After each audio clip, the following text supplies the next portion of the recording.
Tyler. I really just came to see what this is all about. Cool. See what you got to do here. All right. Great. Well, welcome. The first thing we do is clap because we're celebrating right where we are, and that it's okay for all of us to be right where we are. And that's what the turtle kind of represents. This is Pace. That's his name. Kind of represents that it's okay for us to have our own stuff, to have our own thing that's happened, that's happening, that's going to happen, and to know that wherever we are in the current moment, in the present moment, we can take a step in any new direction that we want, or we can stop and rest. And so it's okay for us to be right where we are moving into 2019. I'm really excited about the new year. I've got some dreams, some goals, some visions of who I want to be, how I want to grow, things that I want to create and move in my life. And I'm really excited about it. And so what we're going to talk a little bit about tonight is just kind of like, what do we want for 2019?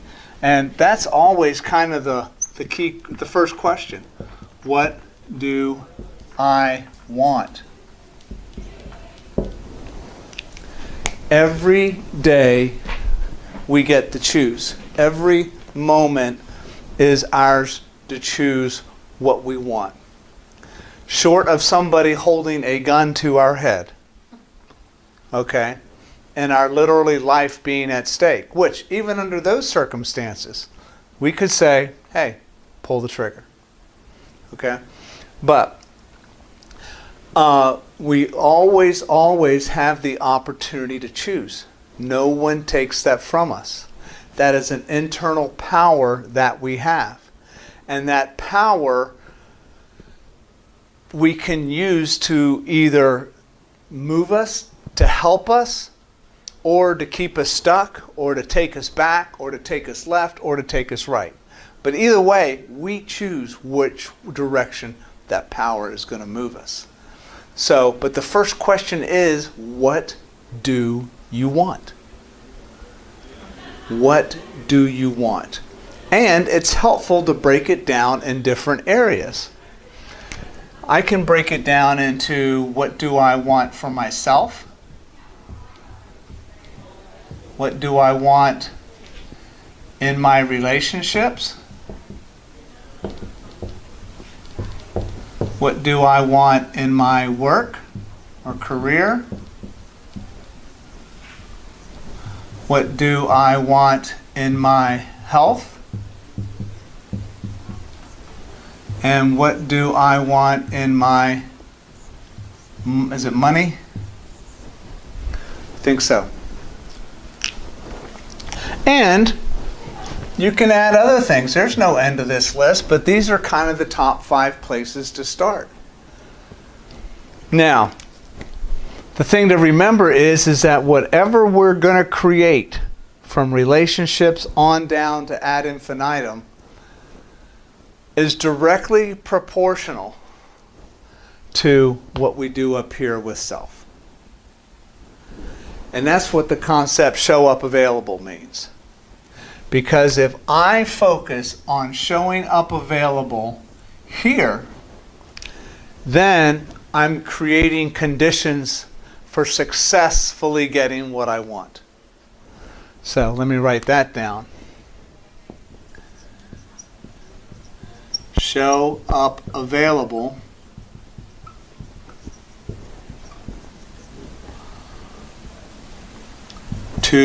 for creating conditions for success. What I've learned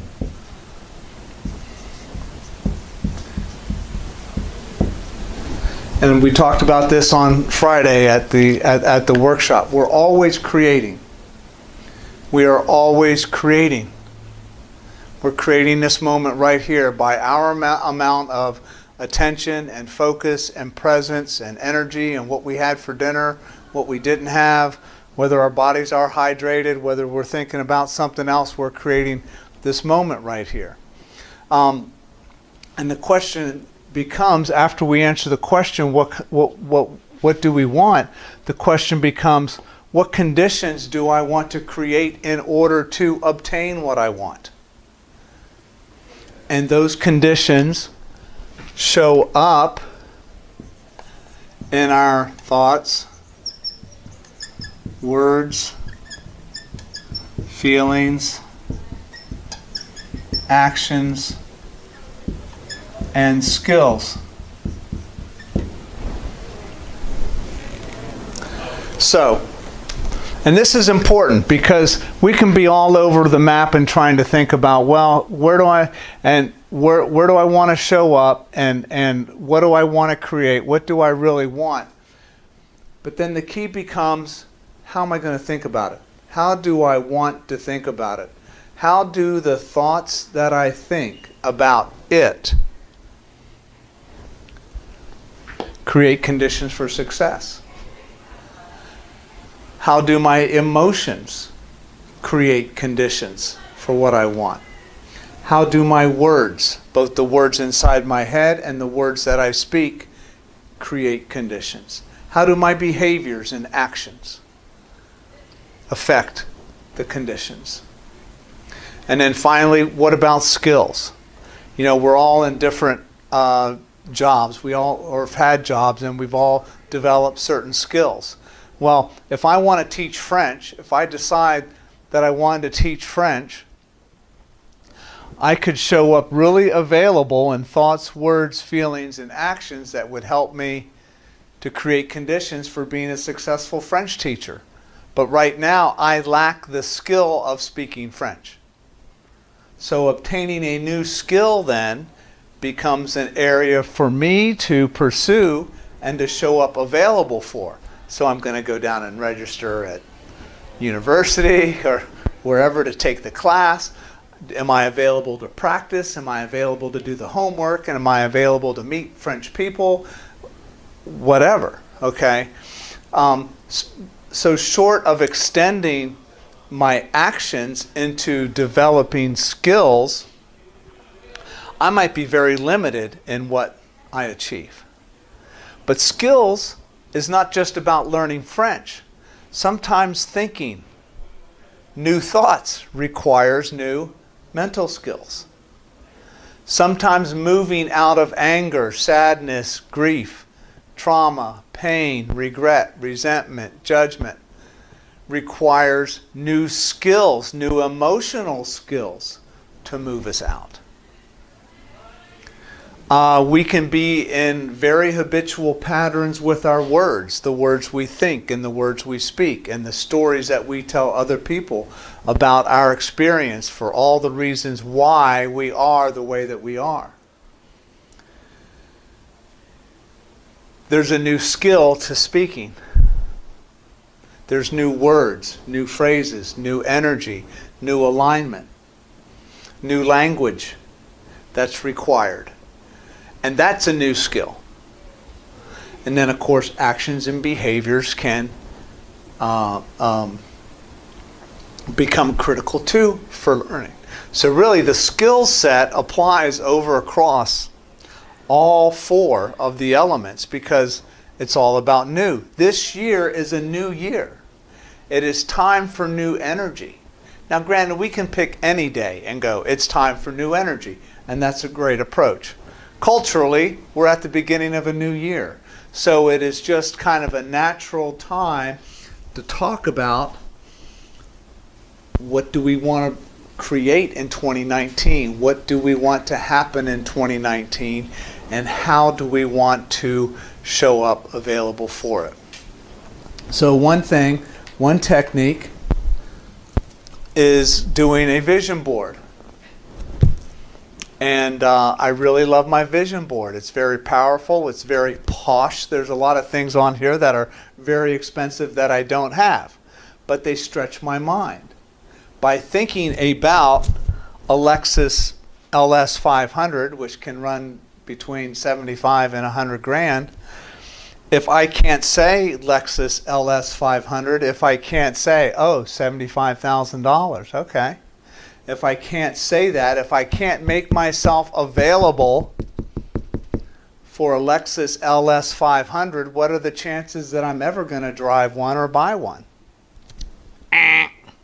Zero.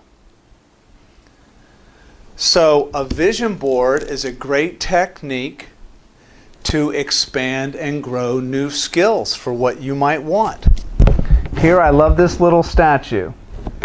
It's called the Self-Made Man. It's got a man chiseling the rock away from his body. Okay?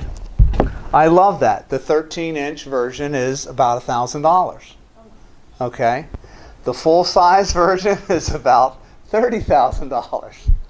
Wouldn't I love to have a self-made man in the corner of my office or classroom? Absolutely. Maybe someday. But you know what?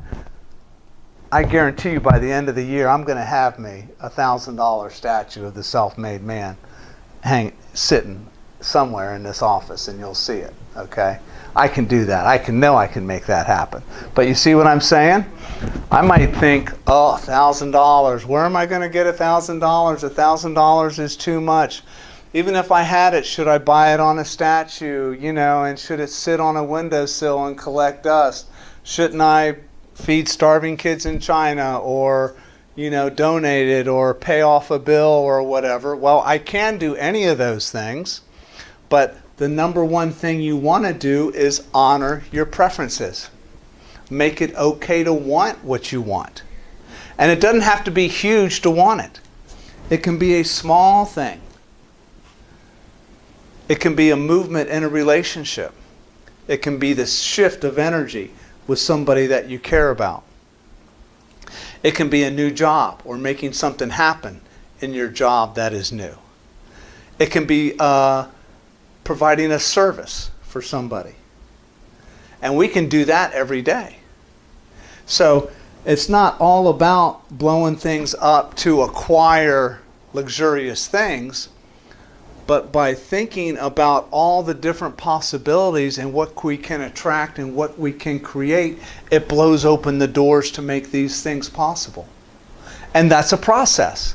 Another thing the turtle reminds us of is process, and that we need to be at peace in the process.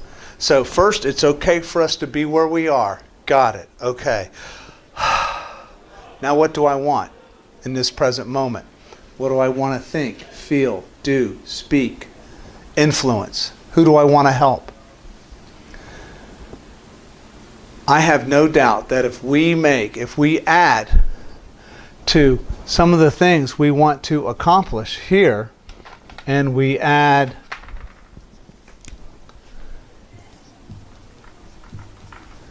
others. What do we want to do for others? What kind of influence can we be for other people? And again, it doesn't mean you have to be Bill Gates and send million mosquito nets over to Africa or whatever he does, philanthropy related. Those are great things. But we have opportunities every day to go, wait a minute, I can feel sorry about myself about something, or what if I just go out there today and look for somebody to help? Look for somebody to influence. Look for somebody to give myself to. And that is a powerful attraction. Service is a powerful motivator, and it's a powerful attractive energy because it puts us in a giving mode. Giving mode. And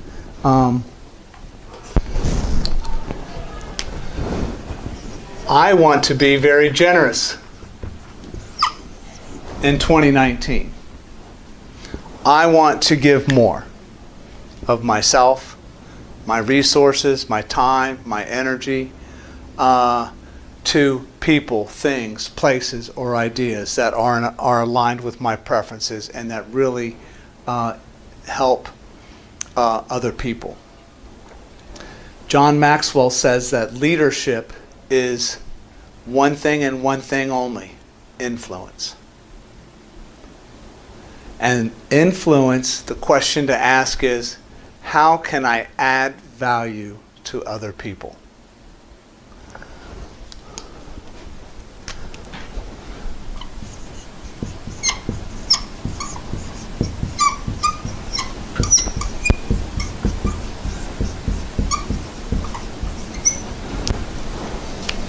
I guarantee that if our energy and our motivation and our goals include an alignment with adding value to be a positive influence, that in and of itself is going to blow things up for us. Because it shifts us out of ego and into spirit. It gets us out of ourselves and looking at the big picture. Which leads to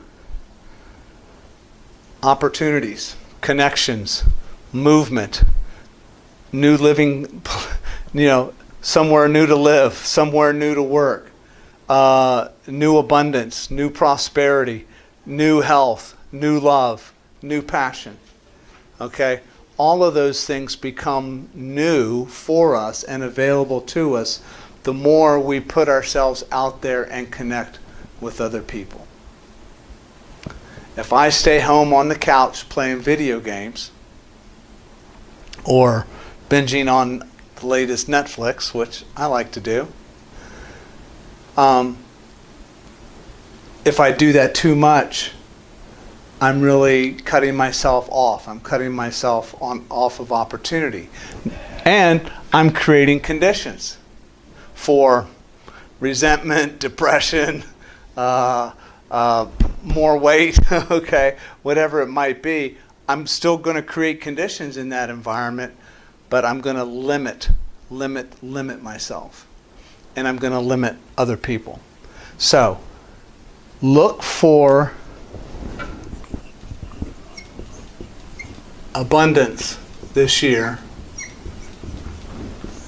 especially as it goes to abundant generosity, abundant value added, abundant positive influence. And that influence can be anything more than a smile and a thank you to the racetrack clerk. It doesn't have to be big. But we can choose the levels at which we want to participate in that. Remember that we are always creating. I love this word, creating. What do you want to create this year? What new idea do you want to create? What new product? What new phrase?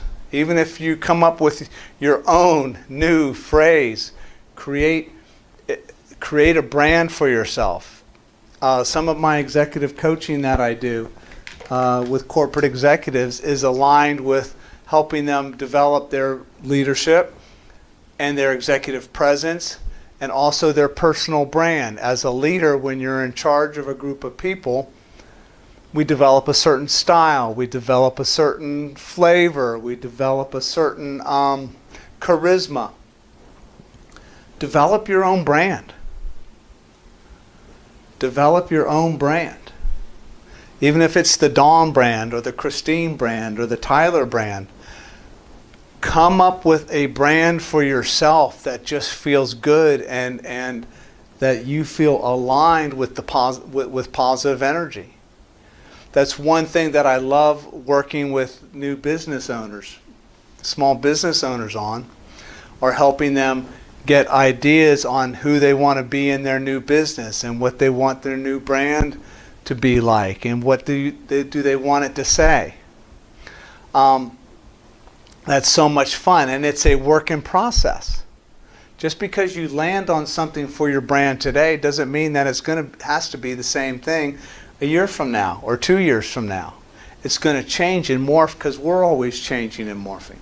When I started here, I was the coach of love. Okay? Now I'm your coach for life. That's kind of my new brand. Coach of love is still a subset, but my new branding is unfolding. So it's okay. You don't have to allow perfection to become the enemy of good enough. Land on something that feels good and start there. Pick it. That goes to, what do I want? Sometimes we're in this analysis paralysis mode where we're going, what do I do?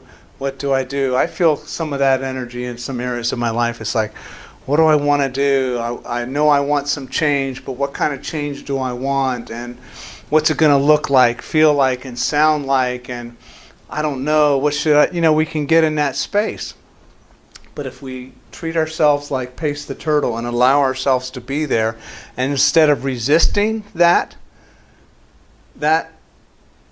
universal tug that's going, come on, John, come, you need to move, make some shifts and pick a direction, pick something, okay, so the universe can align up and you can decide whether you really want that or you want something else instead. Because that's what the universe is going to do. By picking something, you make a commitment. And commit is huge. That's why I got one of my words on my stones was commit one year at the White Stone ceremony at Unity. It was commit. And so we commit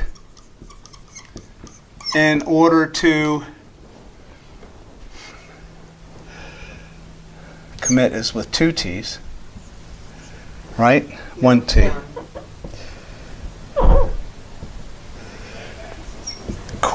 Committing allows us to mass or focus our resources. In the military, we call it massing, putting a large group together to accomplish a mission. So I can mass my energy, mass my resources, mass my assets, mass my ideas, mass my passion, mass my time, mass my all of that. I can bring it all in together and then move. What happens is we can be scattered all over the place, and that makes it difficult to mass because we haven't made a commitment yet. And so we're getting a little bit of result here, we're getting a little bit of result here, over here we're not getting any result, we're just kind of stuck. We feel kind of like blah, or maybe, we're a 5.5 on a scale of 1 to 10, and we think that that's all we're going to get or we're supposed to get, when what the universe is waiting for is for a commitment, for a decision. Make a decision. There's power in a decision. So decide. Now that decision might be to go for something, but it also might be more valuable this year, depending on where we are, to look at what do we want to cut? What do we need to decide to release? Okay, maybe it's an old relationship. Could be a friend or a lover or whatever that we want to release. Could be an old belief. Could be an old idea. Could be an old pain. It could be an old experience that is still haunting us and keeping us. Okay? Now they're there and they're saying, give us some attention. Okay?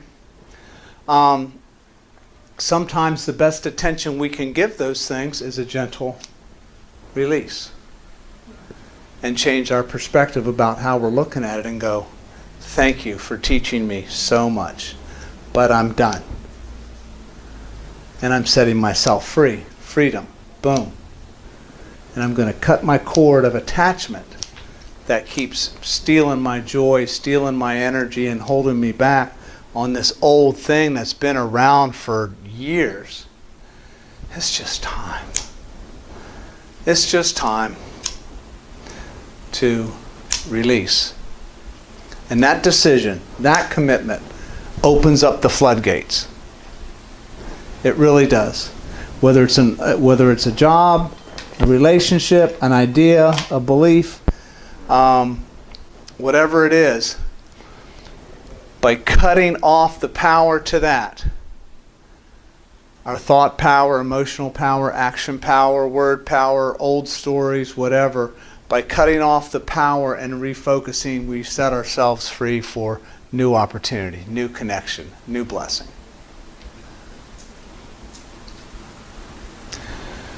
I'm really excited this year because I'm kind of celebrating my first book. Hey, Brandon, come on in. Hey. I'm celebrating a book that I published. Yay. Nice. The Congratulations. first limited printing is already sold out. I gave them to family and stuff over the holidays. Good seeing you, Tyler. Thanks for coming, man. Bye, Tyler. Nice to meet you. Um, Nice meeting you. And so you can pass that around. But I'm redoing another edition now that will be a little bit different. And I got a new mug. Show up available. Create conditions for success. Yeah.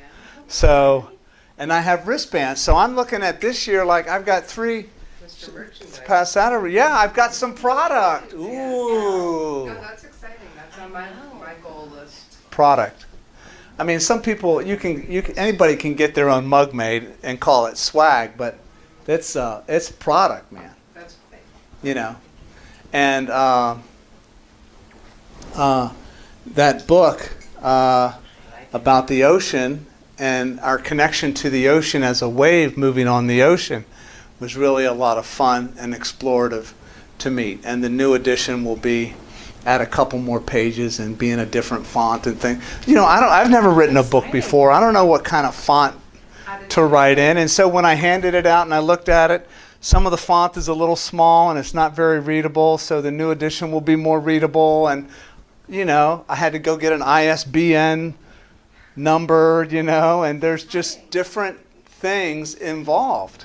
We'll have to get his connections. Mom and I both have books that are ready to be published. Yes. Mine's up here. At least she writes hers down. Yeah, no, that's great.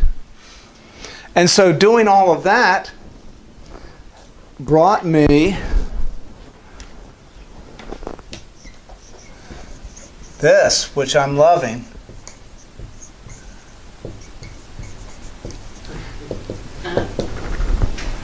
New problems, which are really new opportunities, okay?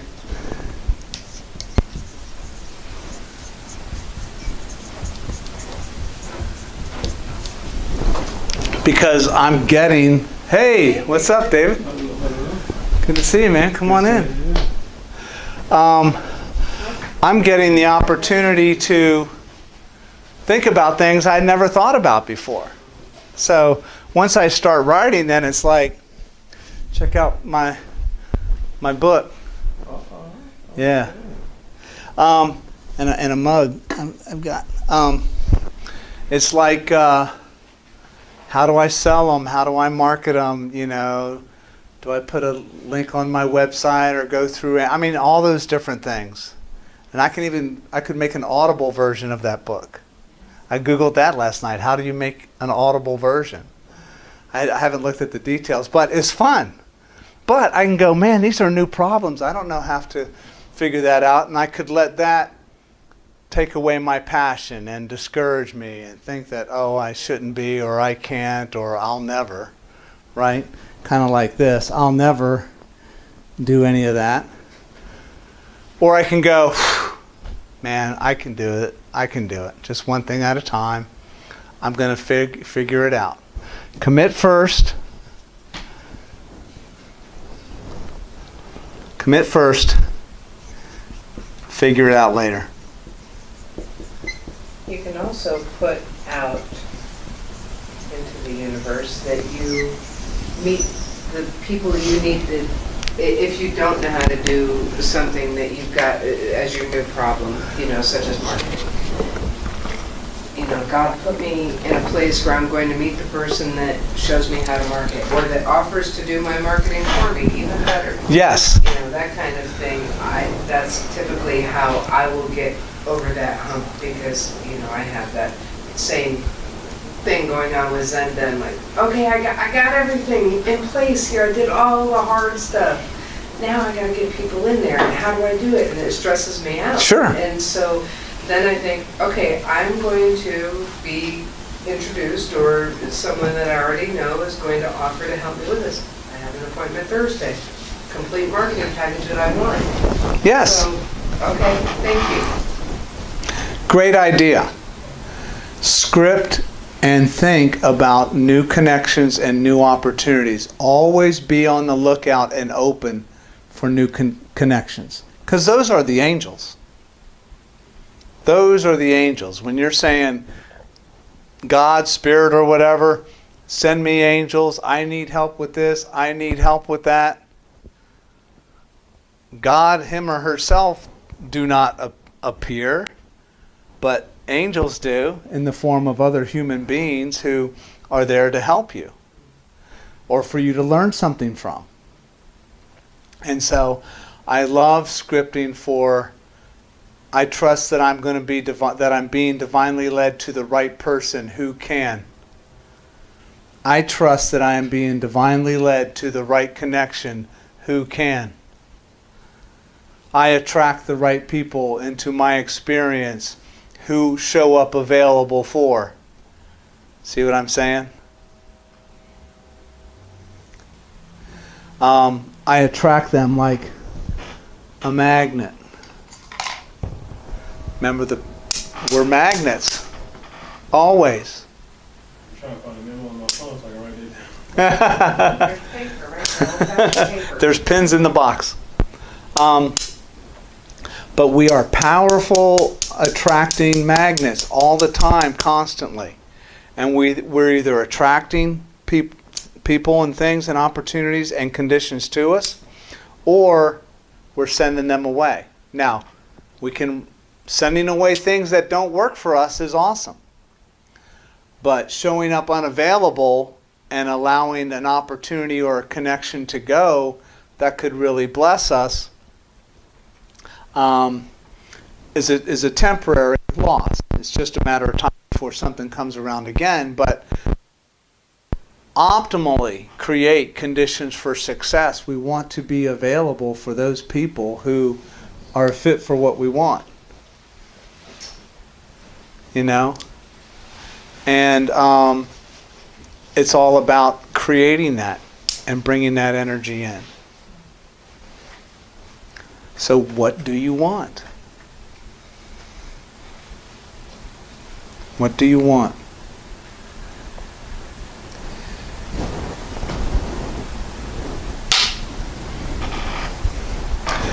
Any thoughts or comments about kind of what we've talked about so far? Dawn, is there any part of this that presents a challenge for you, or where you think you really want to blow something up in 2019? Oh my gosh, I want to blow all of that. Yeah, I mean, first, I'm starting in 2 careers, back in real estate, and then with the laser acupuncture. That's beginning Friday, by the way. I found my first client. Excellent. So, yeah.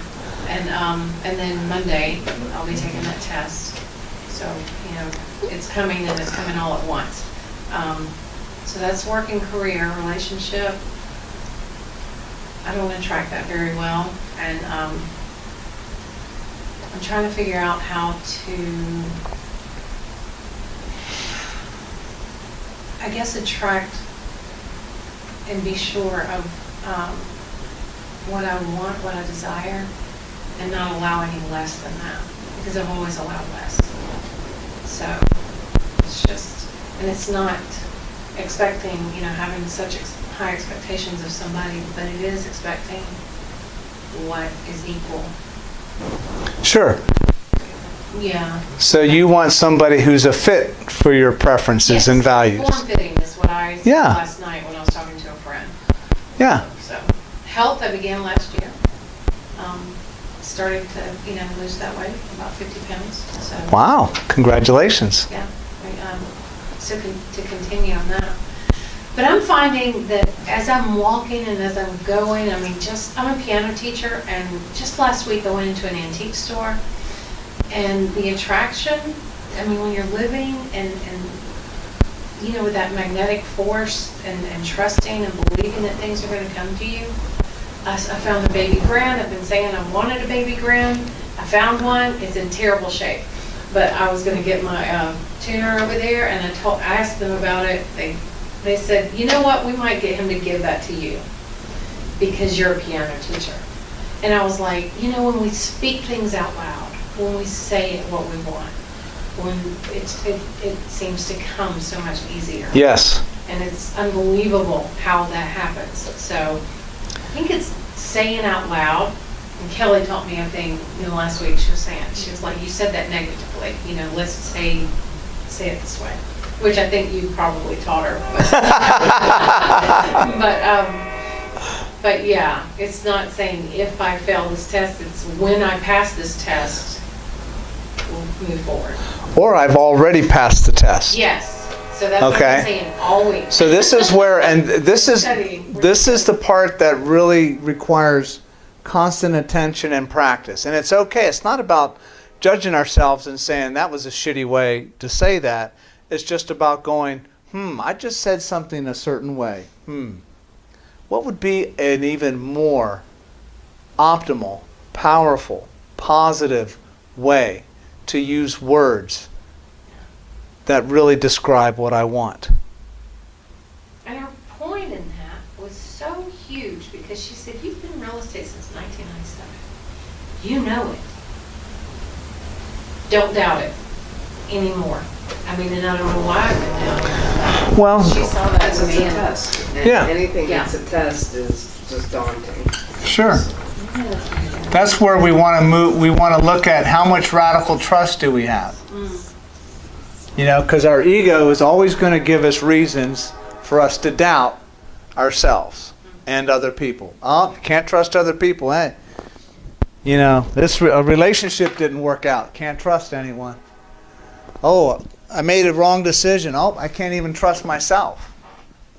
I was talking to somebody the other day, and they made two statements. Number one, they don't trust other people. They don't trust themselves, and they don't even trust God. So I'm like, I get what it's like to be in that place. Because it's very easy for anyone to slip into that space with loss and wiring their way to a certain belief. But it is a very lonely and it's a very dark, because if you can't trust, until you start to restore that trust, nothing is going to move. So I noticed that, Dawn, you mentioned that, I haven't done very well in relationships, or I didn't do, just a couple minutes ago. So this is something to pay attention to, and I'm practicing it all the time. It's like, I just said that. What's another way to say it? I've never done very well. So let's just play with that statement. Let's do an exercise. Okay. So the statement, the current belief is, what would be the current belief? Say the current belief just as you think about it. I have not attracted my equal yet. I have always allowed less in a partner. Okay. So what would be number one? Does that thought serve Dawn or keep her stuck? Why? Well, I want to say necessarily keep it. If she continues to live in that. Right. Let's assume she continues to keep that It's good thought. to acknowledge. Huh? It's good to acknowledge your feelings and be aware Yes. that this is what's going on. Absolutely. And the fact that she's paying attention to that is good. But staying in that belief. Staying in that belief will not serve her. You just keep on being a constant reminder. And what kind of people will she continue to attract? Well, everything that she sees will justify her belief. Anything she watches, people she comes in contact, even people, she don't even have to be in a relationship with someone. She can hear her friends tell a story and be like, you know what? She'll find people who always justify their thought process. Anything. Driving down the street and see something, see an old widow lady and be like, I'm lonely too. Yeah. I'm going to be an old maid, right? Yeah. All of those things come in different forms. Sure. All those things come in different forms. No, that's good. Because the energy that you give off. It's all about energy. It's all about that attraction energy. Okay. Okay, so to. I have to say something because I thought this today and you just made me realize something. I am so afraid to get a second cat. Good. Be afraid. Be I very know. afraid. Well, I got one and I love her, but I talked to a friend, I was going to get a second one, and I thought I don't want to be the cat lady. My son, he's my fourth baby. He's going to be out. He's 18. He's a senior, so I'm probably looking at empty nesting. And I'm like, I do not want to be the cat lady. I just don't. And it seems like when women will have. Absolutely. Now take it a step, right, take that a step different. So, and again, it's not really about the number of cats, okay, but it can be. Because what does a large number of animals Looking for love. do for us? Gives us love. Emotionally, we get attached to animal love. We can replace it, right? We can replace animal, we can allow a substitute of animal love to substitute human love. Time and energy for care, can make us unavailable. They accept you just the way you are. They don't have to talk back and tell you about yourself. That's right. Just, And there's nothing wrong with dogs or cats, okay?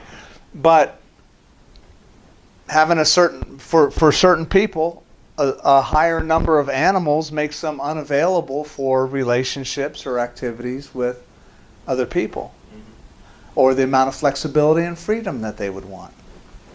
So it's okay to say, you know what? I feel good just having one cat because it makes me more available for time and energy and attention with friends and family and relationships and work. So I'm okay with that. And whenever I see another cat, I'm going to love on it. But I'm happy and content with my one cat. But let's go back to that statement she was working on. So, David, what would you say would be the most optimal words to suggest for Dawn? I know a word that you used when you said it, I kind of cringed, was equal. So the thought is with you, and you can never, it will never reach your equal. It will reach you. Because you have your standards. But if you're trying to meet someone who's equal, it's not going to happen. Because you make it, you create it. Or you want to create it. When does someone become someone equal?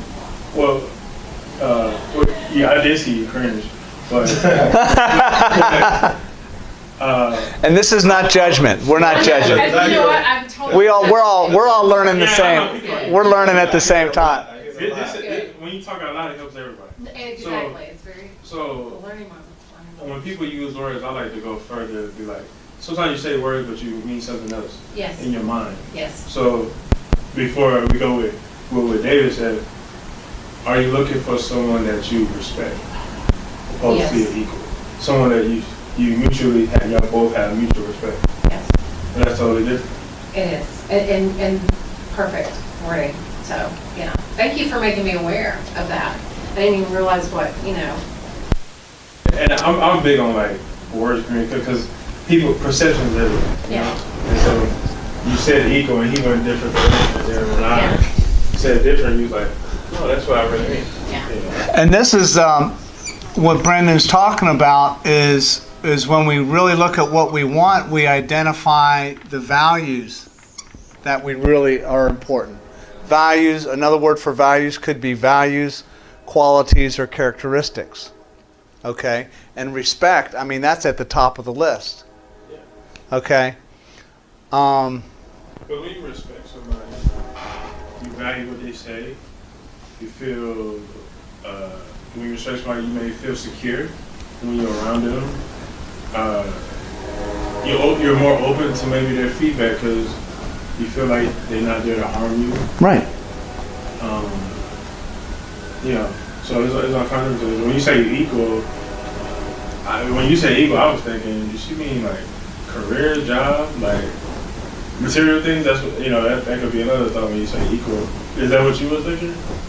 Okay. A little bit of a mixture of all of it. Yeah. Yeah. Yeah, because I just see it so, I don't know, so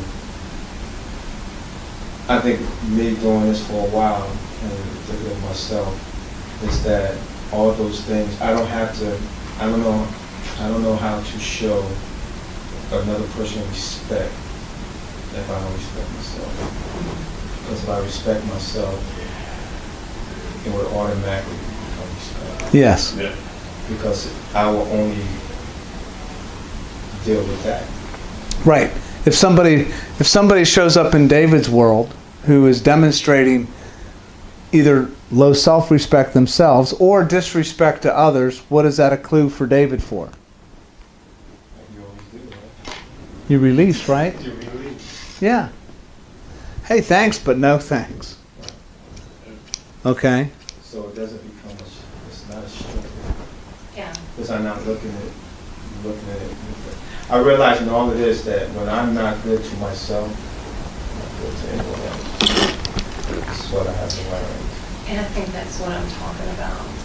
I've never received back the love I've given. Mhm. And Christine can say, she's known every ex, so she knows. But I've always accepted, I guess, someone to treat me disrespectfully.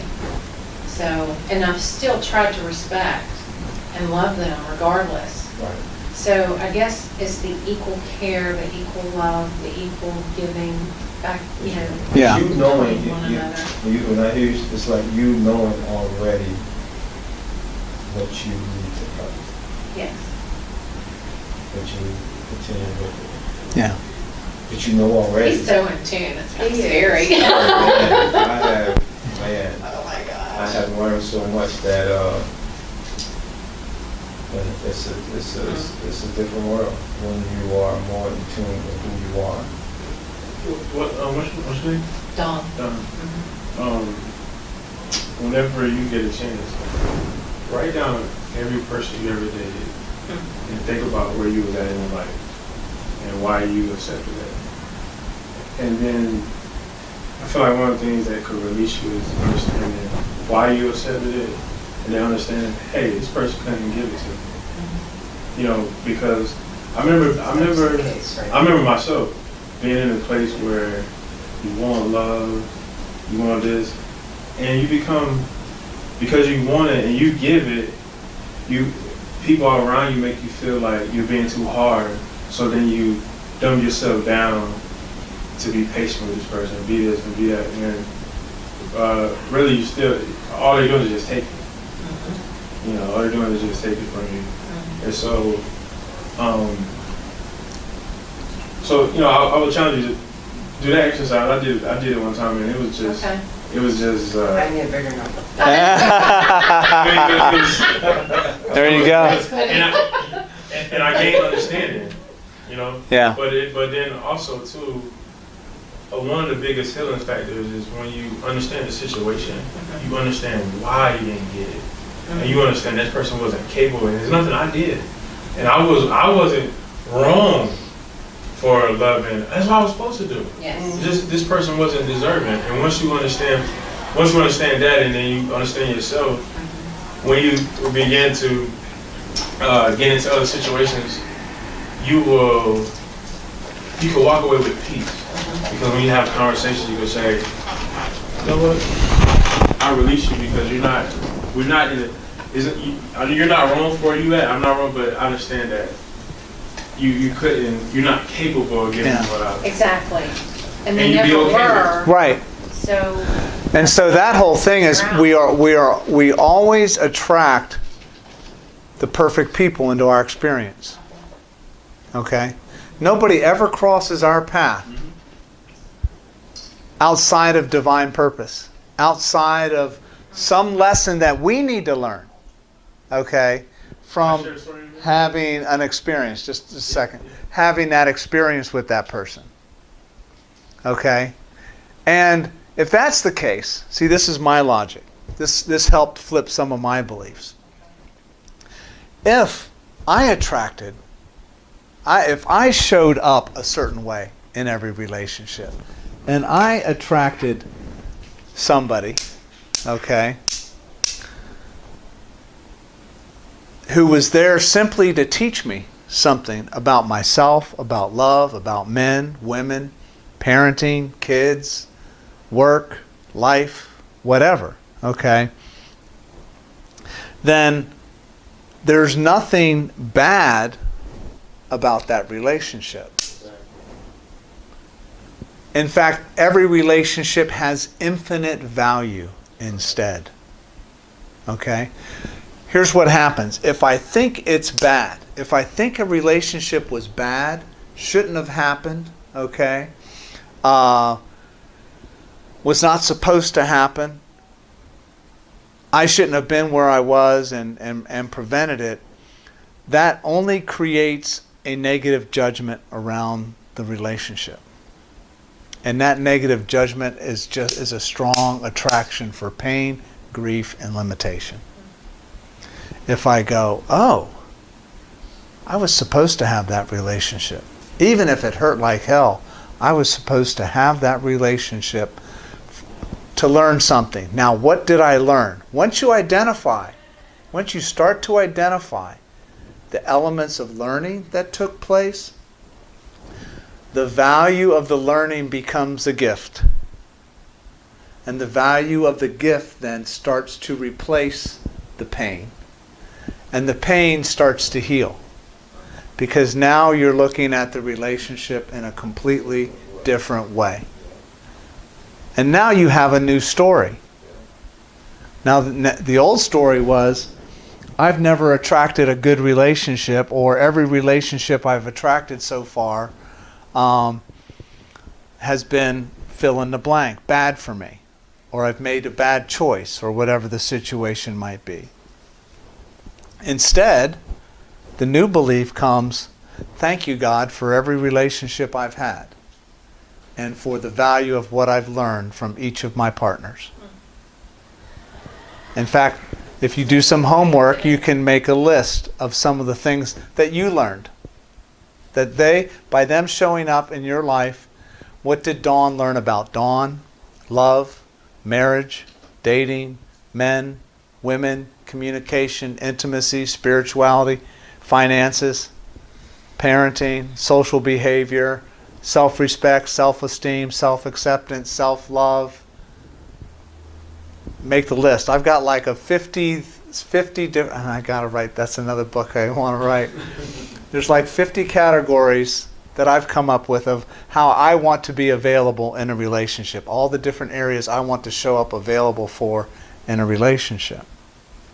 But when you start to do that exercise, any pain will start to shift, because you'll get it. You'll go, it makes perfect sense I attracted this person into my experience. And it makes perfect sense, like Brandon was saying, that this relationship unfolded just the way it did because I showed up unavailable for, okay? They showed up unavailable for. Makes total sense that we had this experience. Why am I hating on myself or the other person for something that I created and they created too? And all they were doing was playing a role to teach me something. And nobody has to be, I don't have to be conscious of the role I'm playing for you or to you in the actual relationship. Most of the time we're not. We're too busy thinking about other stuff. We're not thinking about what kind of role am I playing for this person in this relationship. We're just playing it out. It's just playing out. But everybody plays the role in teaching. And whether your ex-partners ever get it from looking at their experience with you, that's on them. You don't own that. But now, with this little exercise that we're doing, you can shift the energy from old energy to new energy about your past relationships. That makes you open up and more available for a new relationship, because now your story is not a painful one. It's just a human one. And you're ready to get more clear on who Dawn is and what Dawn wants.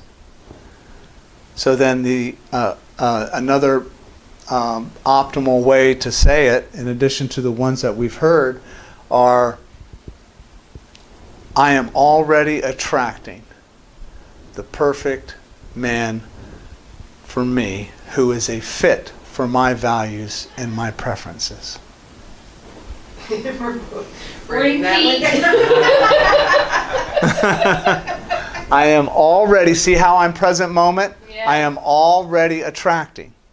Because right now, all of us are attracting right now. Even though we're sitting in this room, we're attracting our relationships. We're attracting people that are going to walk up to us tomorrow in business or whatever it is.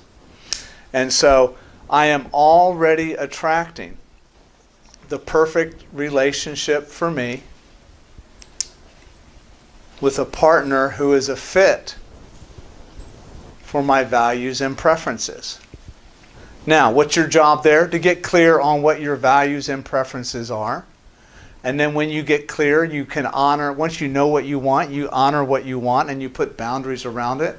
So when you attract, when a person happens to cross your path that is bringing something that is not a fit for you, you release them a lot sooner than you would if you're not paying attention and honoring that boundary. Okay.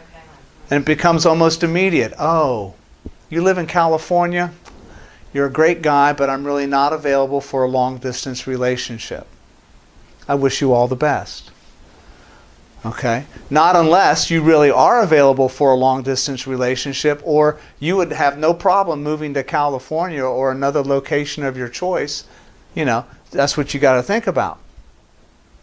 That's one of the things a lot of people don't think about. Oh, somebody's in, locally it could be an hour away. When I was on Match, I put, must be within 15, I must be able to see you within 15 minutes so we can grab a cup of coffee. Okay? If not, it's a long distance relationship and I'm not available. I wish you all the best. Okay? So that will help you get clear on your boundaries. And then it's just a numbers game. And then you're just meeting people instead of going out on dates for the first 3 to 5 times. Because you're in this interview and engagement process of going, what's this person like? What values do they have? And then after clicking for 3 to 5 times, then you start to date or whatever it is, whatever works for you. Brandon, you said you had something to share. Oh, no, when you was talking about, meeting people and you learn about yourself. I just had a recent experience. When you're talking about some things happen where it teaches you a lesson that you needed to learn. Yeah. And I recently met a girl who wasn't there. We just met, and she was interested in me. And I entertained it. We talked for like 2 weeks, but in our interactions, I was willing to just be patient with the process. And however it laid out, was just my interest was to come in and get to know her as a friend. And it seemed like some of the stuff that she created issues when it was not an issue. Okay. Like she would say, "You're more laid back and I'm chatty." I said, "Well, that's just me. Like you talk a lot. I'll listen. I talk, but it doesn't define our relationship." Right. Or she was like, "You make me work much harder than." I was like, "Well, I want a woman who shows interest." She's like, "You never tell me much about yourself." I'm like, "Well, what do you want to know? If you're interested in me, ask me." Because some people don't ask. Exactly. And sometimes when I want to say call them disagreements. Disagreements, but we didn't argue. It's like she came ready to defend, and she wasn't willing to listen to my perspective on how I saw something. It's like she was just ready to be like, "You was wrong," and you just. And so, in the final day, it was like she was like, "I feel like we connect intellectually, but day to day, I don't think we're compatible." And in my mind, I said, "Well, we don't live together, so how do you know how we're compatible?" And this has been a short period of time. Like, I think the last time I took her to poetry, and she was like, "We barely talk." I said, "Well, to me, I felt we had a great conversation, but we was there to be entertaining. Like, like how much talking we're going to do." And I'm at Apache Cafe, but I was willing to develop different experiences with her, not just that one. Right. Get to know her on different levels. just allow her to be her. If she talking like, oh, that's just you. Like, I don't have no issue.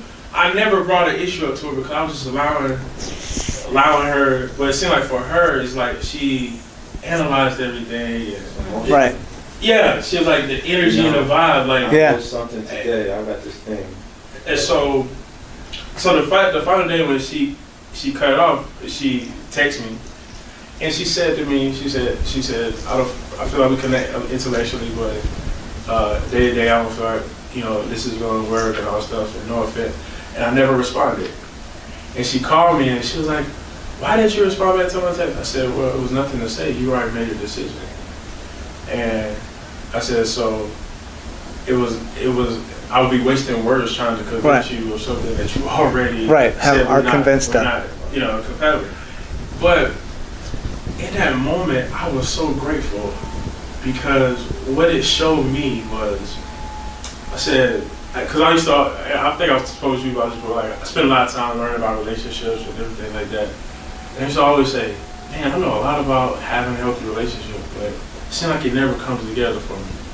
And in that moment, what I realized was, I used to be her, where I used to jump the gun or analyze things so much that what I realized is like, Brandon, you learn so much about maintaining a relationship, but you gotta get in one first.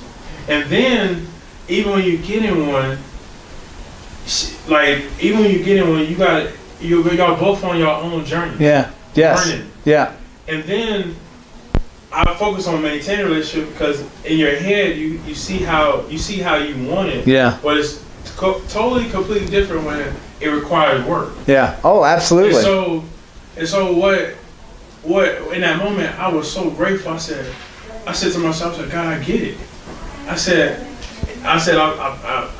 thinking about that scripture, 1 Corinthians, you have all the gift of prophecy, but you have no charity, no love. I said, I knew all this information, but I never knew how to apply it, Right. make it work for myself. And I said, man, next time I get into a show, I said, I'm gonna be more patient. Excellent. See, that's what it is.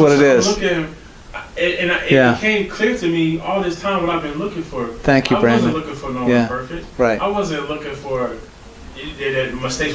No, what I was looking for all this time in a relationship is someone who was ready and available to do the work. And we got it. Excellent. I learned recently that even making mistakes is a lesson. Yeah. Excellent. That's how you get to Yeah. the That's how you get there. is Thanks making for mistakes. sharing. Yeah. That's a great example of how to look at ourselves when we're going to relate. We put too much judgment on ourselves, thinking that things have to go perfectly, or if they don't go a certain way, it must mean fill in the blank about us, about love, about men, about women, about whatever. Okay? And then that thought and belief limit us and set us up for failure in other relationships. So when it goes to, what am I learning? Isn't it interesting? I love to say to myself, isn't it interesting that I've attracted this into my experience? What does that do? I take responsibility for it. Okay. What am I learning? How do I want to show up? What am I want to show? Am I showing up available or unavailable for something? What kind of conditions am I creating? How do I want to create? How do I want to feel? What do I want to think? And then that perspective of what am I learning is my first place I go to. I get it. That allows me to look at the relationship in a completely different way. And then I go, well, wait a minute. My first goal is to always demonstrate self-respect, and my goals are peace, clarity, and confidence. And if that's the case, what decisions do I need to make? How do I want to show up available for this relationship in a way that demonstrates self-respect, self-esteem, self-acceptance, and self-love, and which results in peace, clarity, and confidence? David, you had something you wanted to share. Because I was used to talking about relationships and emotions. So I wrote this and I told this friend of mine. I go, the power of affirmation is never manifested via emotions, as the rewards are only temporary state of being. But affirmations are manifested by simple actions for a continuous present state. It's just love over anger, right over wrong, peace over chaos, and good over bad. It's just that simple. That's it. And I was telling my daughter that we was talking. I said, if you go into it with your emotions, it would only last as long as that emotion lasts. It would just, or you don't go with your present, who you are, what you want.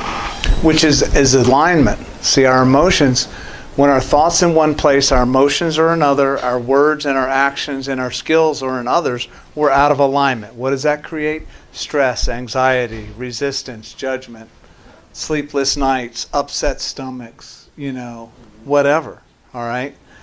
But when we move to alignment, when we bring our emotions in alignment with our thoughts, when we bring our words in alignment with our thoughts and our feelings, when we bring our actions in alignment with our thoughts, feelings, and words, then we're consistent. Then we're authentic. Then we are grounded and centered. And then we have a place to make a decision and a commitment. Hey, this is working for me, or hey, thank you. It's been a pleasure meeting you, but we're really not a fit for moving forward. We're really not a fit for moving forward. But I really do wish you all the best. And release. Or vice versa, when you want to say. Yeah, if you want it, But say. You straight. Yeah. But sometimes you don't say it. You got it in you. And then when you do say it and it happens, you're like, damn, that's all I have to say. Right. But you're holding that because, and I would ask, like you said here, commitment and decision, because the bottom line, what it does is action. Always action. Yep. Isn't where it stands. The law of attraction, a lot of people poo-poo the idea of the law of attraction because they think it's just about words, so that if we just put words out there, that everything is peachy. Okay? No, that's not the law of attraction at all. The law of attraction shows up in our behaviors, in our actions, because our actions are aligned with our thoughts and words and feelings that are aligned with a positive vision. And that creates the powerful vibration. That creates conditions for success.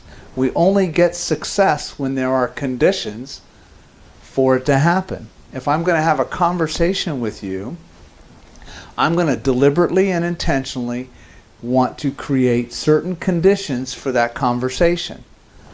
Number one, most about me. Number one, I'm showing up with self-respect.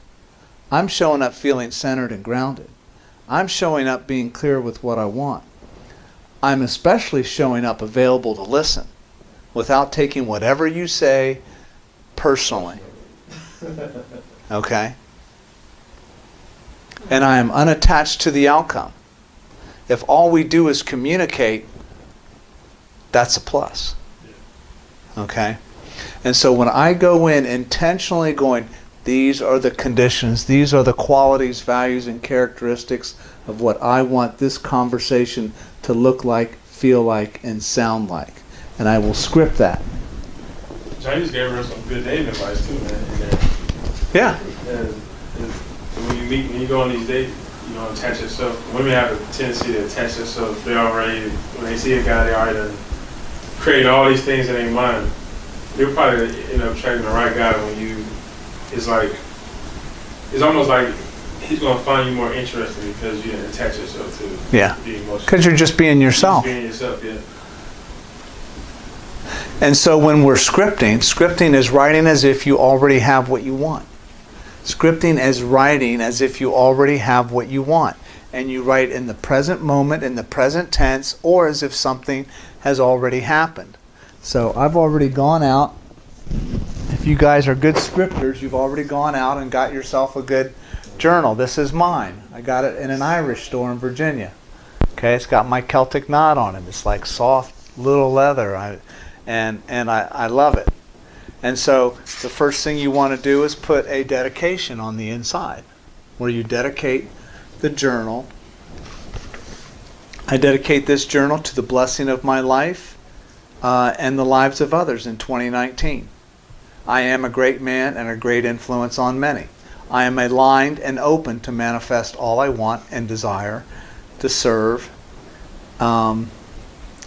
and to serve me and to serve others. And then some other words, and then I sign my name. And then I start scripting on a daily basis. I haven't been diligent on a daily basis. Sometimes I am, sometimes I'm not. But when I do script, I treat it like a prayer, and I start with Dear God. You don't have to. That's totally your thing. But then I start to write gratitude first. Today is a fantastic day. I'm open and available. And so I start to script about what I want in those areas. And what I want things to look like, feel like, and sound like. I'm scripting about decisions and commitments. I'm scripting about what I want my thoughts to be, what I want my words to be, what I want the feelings, actions, and skills. I'm scripting about showing up available. I'm scripting for clarity about what I want. Here I was for today when I was scripting. There's some things that I don't have answers for yet. So when I'm scripting, when I'm uncertain, I write words like this. I am open and available for insight, instruction, inspiration, intuition, and increase. I am open and available to dreams, visions, thoughts, ideas, conversations, connections, emails, phone calls, opportunities, and gifts.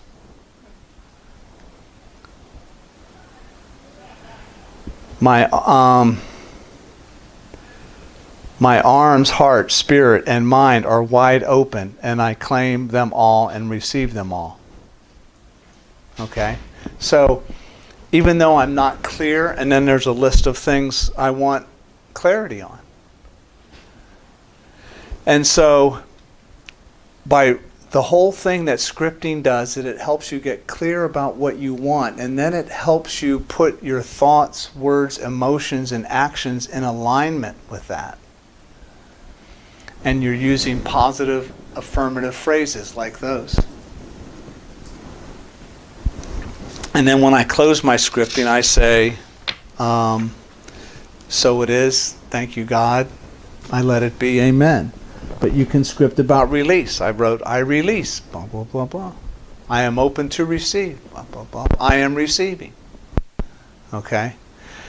So, scripting, more than any other spiritual technique that I've ever used, has changed my life. Because it has helped me, by writing things down, I rework the words, I rework the thoughts, I rewired my brain from the old beliefs to new beliefs by writing the actual new belief out in an I am statement, or I attract statement, or I manifest, or I create, or I, whatever. And that makes scripting such a powerful tool. And after scripting, I've been scripting now for going on 12 years. I'm only here because I scripted this into existence. I would not be here had I not learned the technique of scripting. Same for you. And so I really encourage you to think about what you want this year, make a list of what you want, and then start to script about it. And your script, there's no such thing as perfect scripting. Write cursive. If you can't think of anything else to script about, write script gratitude for all sorts of things. That changes the stories. Thank you that I got that job terminated and I'm here in a new job. Thank you that relationship didn't work out and now I'm available for another relationship. And then you start to get clear and build that momentum.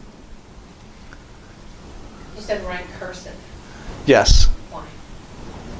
Because cursive is very expressive and it's very self-expressive and it's very unique. Like an art. Yeah. See, this is what happens. We always create things spiritually first before anything shows up. Any relationship we've created, we created it in our heads first with our beliefs, our personality, our expectations, our skills or lack of skills, whatever. We created it in our head. All right? So, scripting, what we write down in here, we're first creating in our head. So we're creating it spiritually. Then I write it down. Geez, writing something down on a piece of physical paper with a physical pen and a physical book is one physical manifestation of something on this board. Right? I can think about a Lexus LS 500. But if I write Lexus LS 500, that's a particular manifestation of it. It's just now in words. Okay? And then, by writing it down, and then, here's the technique. When you're done scripting for whatever you're going to script, it can be short or long, doesn't matter.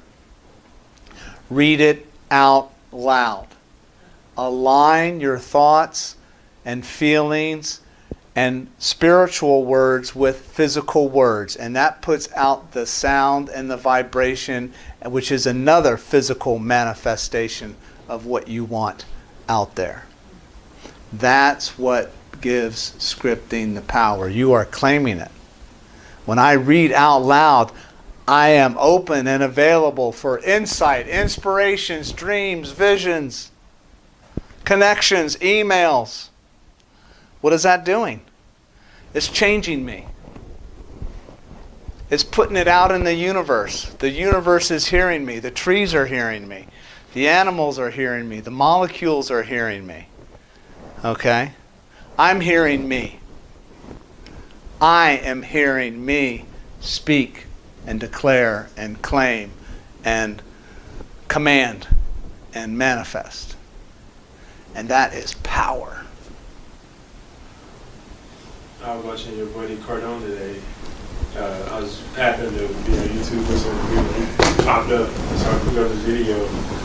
And when he said the car, he was riding his Rolls Royce. I love that one. Yeah. Is that the one where he says, I'm rolling in my rollie? I didn't hear him say It's that. the white rolls. He's in the white rolls, and he's got another guy taping him when he's going down. Yeah. Yeah. He says he talks about an accident. Yeah. Yeah. And he sees a lady like an Yeah. accident, and he says, so how do you turn that around? He said, watch. Next week she's gonna say, oh, poor me, like, because he's all about moving past your Yeah. emotions and moving on with life and stuff. And he was what he was saying was he was talking about millionaires or wealthy people. He said the reason why you might not see them is because once they make money, people think that they're showing off, so they hide their lifestyle, they hide Right. their family, they hide all that stuff. So because it's like they sense the negativity. He said, but for me, he said, you can think I'm riding my roller because I'm showing off, or I'm inspiring you. Exactly. You know, he said, or I wasted my money and bought it, or my client bought it for me because I helped this $1 billion company after I coached him. Right. He bought me a Rolls Royce, Right. and you know, Yeah. but it was just funny how the way he talks, and he talks like it's like he kind of got a message like get over Yeah. yourself. You Yeah. know?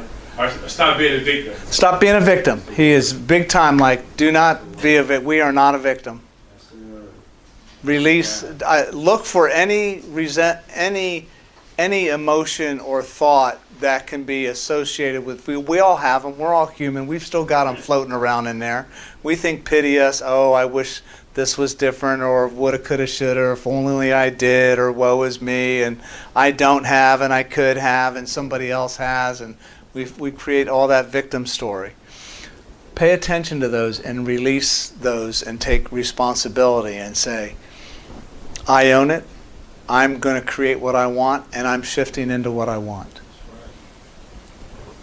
So, everyone here is a powerful creator. You have the power. Claim it. Own it. Use it. Speak it. Write it.